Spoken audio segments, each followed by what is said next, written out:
Good morning. आज मैं active voice और पैसिव वाइज जो पास्ट इंडेफिनिट टेंस है वो भेज रहा हूँ, क्योंकि पास्ट इंडेफिनिट टेंस में वर्ब की दूसरी फार्म लगती है। जैसे राइट, रोट, रिटन, तो रोट फार्म लगती है वर्ब की दूसरी फार्म। और जब नेगेटिव बनाएंगे तो डिड नॉट और डिड नॉट के बाद वर्ब की फर्स्ट फार्म होगी। तो ये पहला एक्टिव वाइज है कि I wrote a letter. I subject है, रोट वर्ब की दूसरी फार्म है, आ लेटर ऑब्जेक्ट है। आ लेटर वाज, जब भी वर्ब की दूसरी फार्म होगी तो वाज या वर लगेगा। वो डिपेंड करता है आपके ऑब्जेक्ट का, सिंगुलर है या प्लूरल। सिंगुलर है तो वाज लगेगा, प्लूरल है तो वर लगेगा। तो आ लेटर सिंगल है। A letter was written by me, ये मैंने लिखा है राइट, रोट, रिटन। दूसरी है शी सेंग अ सॉन्ग। इसमें हमेशा वर्ब की दूसरी फॉर्म पास्ट इंडेफिनिट टेंस का है कि शी सेंग अ सॉन्ग, उसने एक गाना गाया। जैसे आई रोट अ लेटर, मैंने एक खत लिखा, ये पास्ट की बात है। शी सेंग अ सॉन्ग, तो शी सब्जेक्ट है, सेंग वर्ब की दूसरी फॉर्म है, आ सॉन्ग जो है वो ऑब्जेक्ट है। आ सॉन्ग वाज संग बाई हर, शी का क्या हो गया, हर। सिंग, सेंग, संग। सिंग वर्ब की पहली फॉर्म है, सेंग जो है वर्ब की दूसरी फॉर्म, संग वर्ब की तीसरी फॉर्म है। तीसरा है we did not learn our lesson, तो हमने अपना सबक नहीं सीखा। तो ये वही सब्जेक्ट है, डिड जो है ये हेल्पिंग वर्ब है, और नॉट नफ़ी के लिए है। लर्न वर्ब की पहली फॉर्म है, डिड के बाद वर्ब की पहली फॉर्म होती है। आवर लेसन ऑब्जेक्ट है। Our lesson was not learned by us, या our lesson was not learned by us, जैसे मैंने लिखा हुआ है learn, learned, learned, learn, learned, learned, both are correct. चौथा है did he do his homework, क्या उसने अपना काम किया। डिड हेल्पिंग वर्ब है, ये इंट्रोगेटिव सेंटेंस है, और ही सब्जेक्ट है, डू मेन वर्ब है यहाँ। अब देखो डू हेल्पिंग वर्ब है लेकिन यहाँ मेन वर्ब है, हिज होमवर्क। तो अब हिज होमवर्क जो है, अब ये इंट्रागेटिव है तो इंट्रागेटिव ही बनेगा, नेगेटिव है तो नेगेटिव बनेगा, सिंपल है तो सिंपल बनेगा। इंट्रागेटिव है नेगेटिव है तो इंट्रागेटिव है नेगेटिव। तो did he do his homework, was his homework done by him, do, did, done, क्योंकि वाज और वर के बाद वर्ब की थर्ड फॉर्म का इस्तेमाल होता है। पांचवें did they not by their books, क्या उन्होंने अपनी किताबें नहीं खरीदी।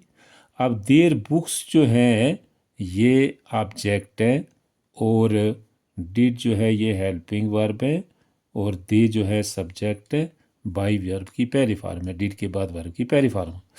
अब देयर बुक्स जो है ये ज़्यादा है, इसलिए were their books not bought by them, by, बाट, बाट, बाई वर्ब की पहली फॉर्म है, बाट वर्ब की दूसरी, बाट वर्ब की तीसरी फॉर्म है।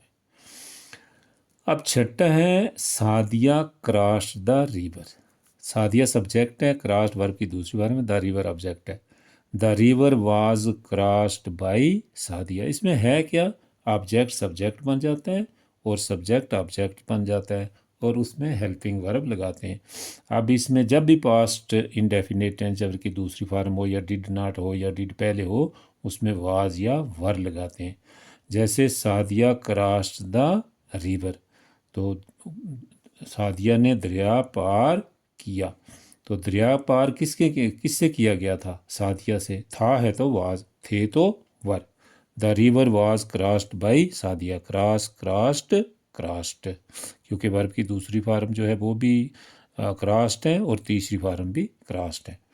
अब सातवां है did I drive a car, क्या मैंने एक गाड़ी चलाई, क्या एक गाड़ी उससे चलाई गई थी। Was a car driven by me, और drive, drove, driven. Active voice में सब्जेक्ट वर्ब की दूसरी फॉर्म होती है प्लस ऑब्जेक्ट होता है, और पैसिव वॉइस में वही ऑब्जेक्ट सब्जेक्ट बन जाते हैं, और जो ये वर्ब की दूसरी फॉर्म है उसकी जगह वाज या वर लगता है, सब्जेक्ट जो है वो ऑब्जेक्ट बन जाता है। नीचे मैंने लिखा है कि सब्जेक्ट और ऑब्जेक्ट, आई का ऑब्जेक्ट होता है मी, वी का अस, यू का यू।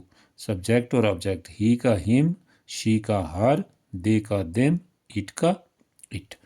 तो ये पास्ट इंडेफिनिट टेंस का जो एक्टिव वाइज पैसिव वाइज है, इसको उर्दू में फ़ेल मारूफ और फ़ेल माजूल कहते हैं। तो ये आपको याद करना चाहिए कि सबसे पहले इसके रूल के पास्ट इंडेफिनिट टेंस में वर्ब की दूसरी फॉर्म है। इससे आपको टेंस का भी पता चल जाता है और एक्टिव वॉइस पैसिव वॉइस का भी पता चल जाता है। अब उसमें वर्ब की दूसरी फॉर्म लगेगी। जब नेगेटिव बनाएंगे सेंटेंसेस तो डिड नॉट लगेगा। जैसे मैंने लिखा आई रोट अ लेटर, इसका नेगेटिव क्या होगा? I did not write a letter. Did I write a letter? Did I not write a letter?